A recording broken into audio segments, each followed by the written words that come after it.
मैं के.एम. मीणा से आचार्य राजनीति विज्ञान राजकीय महाविद्यालय Bandikui BA part 3 paper first प्रमुख राजनीतिक विचारक।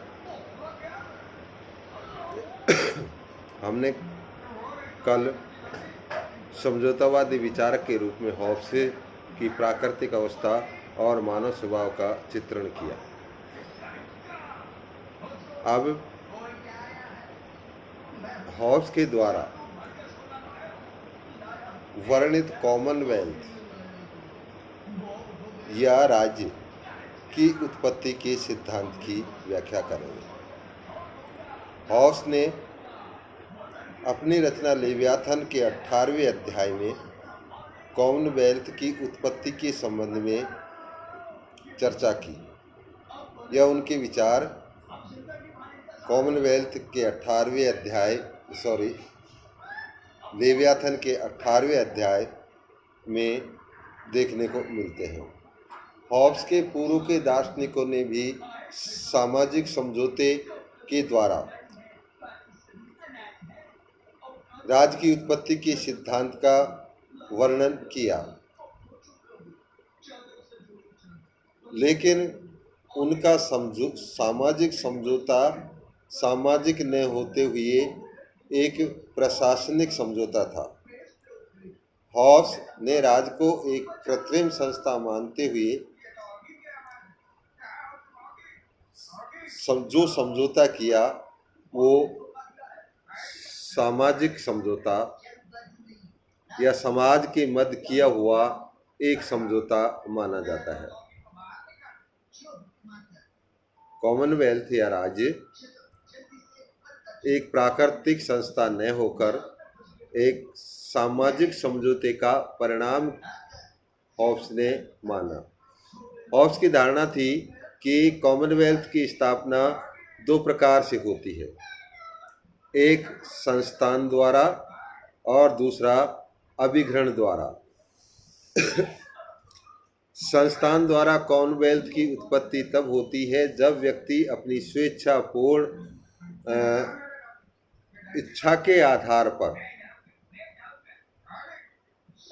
राज्य या कॉमनवेल्थ की आवश्यकता महसूस करते हैं और राज्य की स्थापना एक समझौते के परिणाम स्वरूप कर लेते हैं।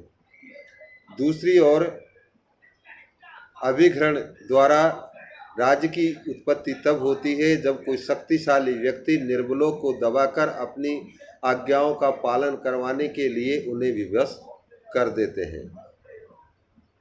तो इस प्रकार दोनों तरीके से उत्पत्ति का आधार एक ही है और वो है भय। एक में व्यक्ति एक दूसरे से भयभीत है, दूसरे में उस व्यक्ति से भयभीत है जो सत्ताधारी है या शक्तिशाली है। तो कॉमनवेल्थ की उत्पत्ति का मूल आधार हॉब्स ने भय को ही माना। राज्य की उत्पत्ति से पहले हॉब्स ने प्राकृतिक जो अराजक दशा है उसका चित्रण किया। उसमें निरंतर युद्ध होते रहते थे, व्यक्ति असहाय था, संघर्ष था, निरंतर युद्ध की दशा थी।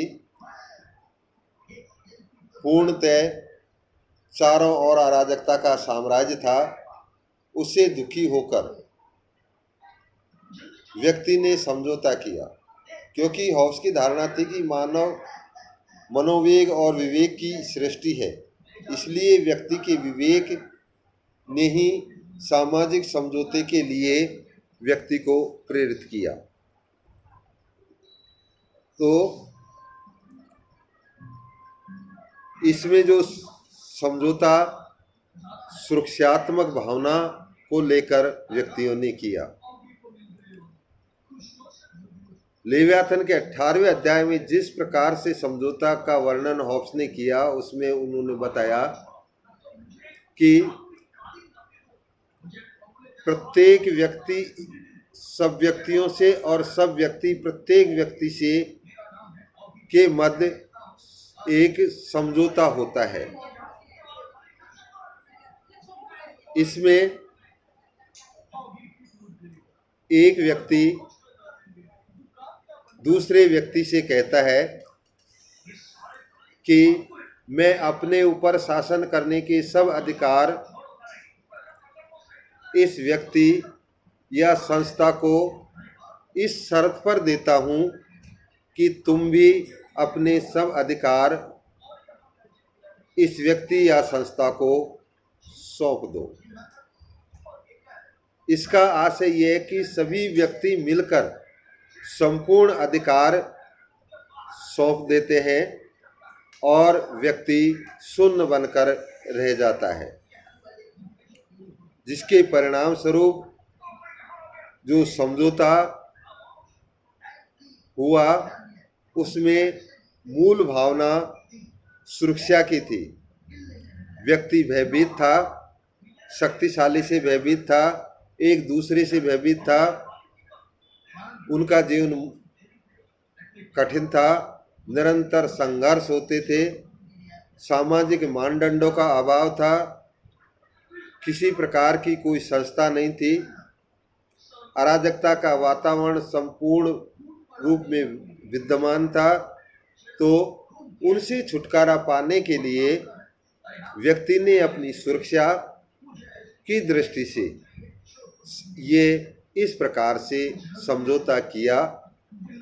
एक व्यक्ति या संस्था को अपने सभी अधिकार दे दिए और उससे ये आश्वासन लिया कि तुम हमारी सुरक्षा करोगे।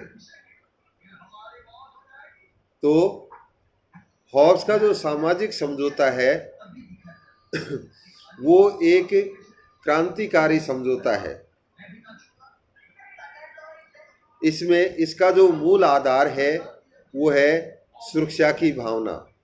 व्यक्ति अराजक स्थिति से छुटकारा पाने के लिए और अपनी सुरक्षा को सुदृढ़ करने के लिए समझौता करता है।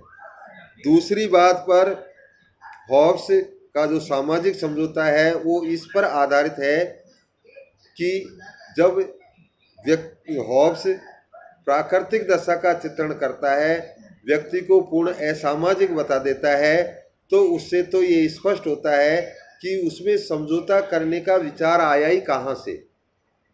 इसका उत्तर हॉब्स ने अपने सामाजिक समझौते का जो मूल आधार है उस पर ये दिया कि मानव के पास इतना विवेक जरूर है कि वो अपनी रक्षा के लिए सोच सके। इसलिए व्यक्ति मनोवेग और विवेक उसके पास है, इसलिए उसने प्रकृति की अराजक दशा से छुटकारा पाने के लिए समझौता किया और समझौता करने के लिए उसे प्रेरित किया व्यक्ति के स्वयं के विवेक ने।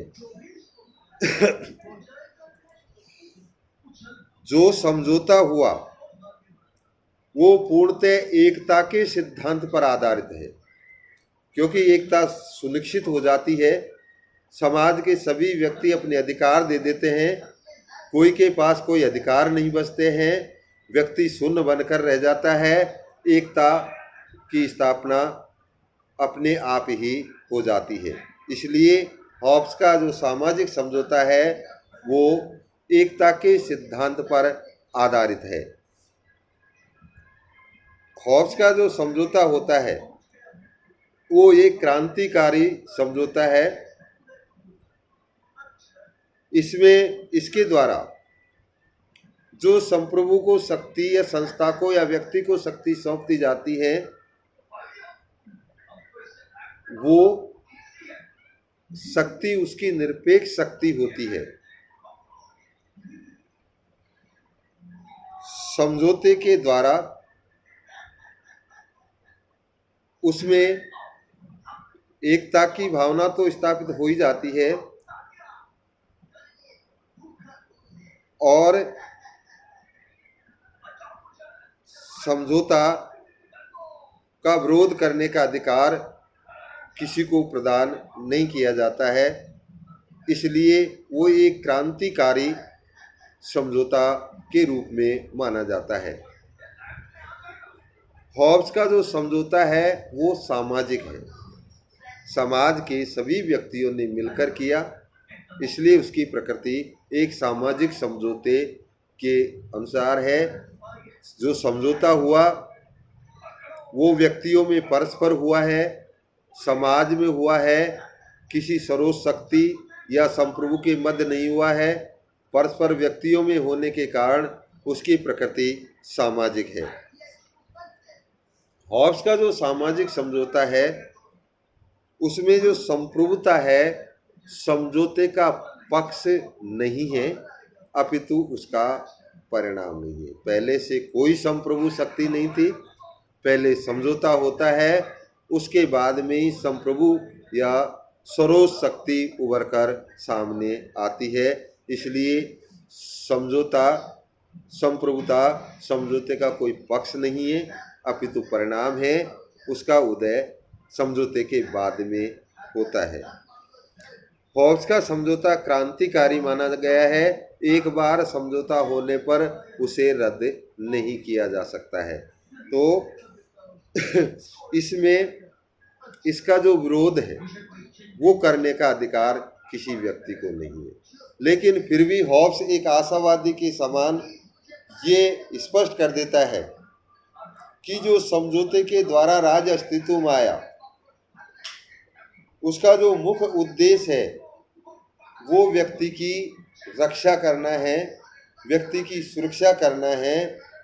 अगर राज्य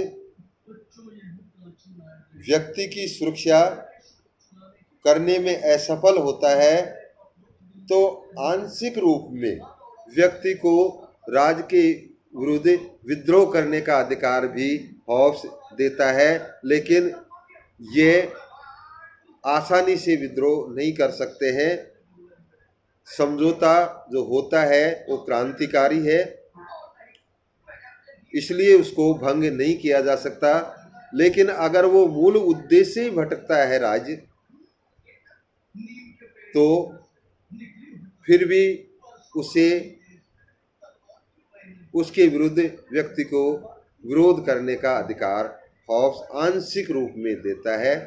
तो इस प्रकार सामाजिक समझौते के सिद्धांत राज्य को एक कृत्रिम संस्था का रूप में चित्रण करना, समझौते के परिणाम स्वरूप राज्य अस्तित्व में आना, और जो समझौता है वो व्यक्तियों में परस्पर होता है, सुरक्षात्मक भावना पर आधारित है, व्यक्ति अपने भय से सुरक्षा चाहता है, अराजक स्थिति से छुटकारा पाना चाहता है। इस उद्देश्य से उन्होंने समझौता किया और जिसके परिणाम स्वरूप कॉमनवेल्थ या राज्य अस्तित्व में आया।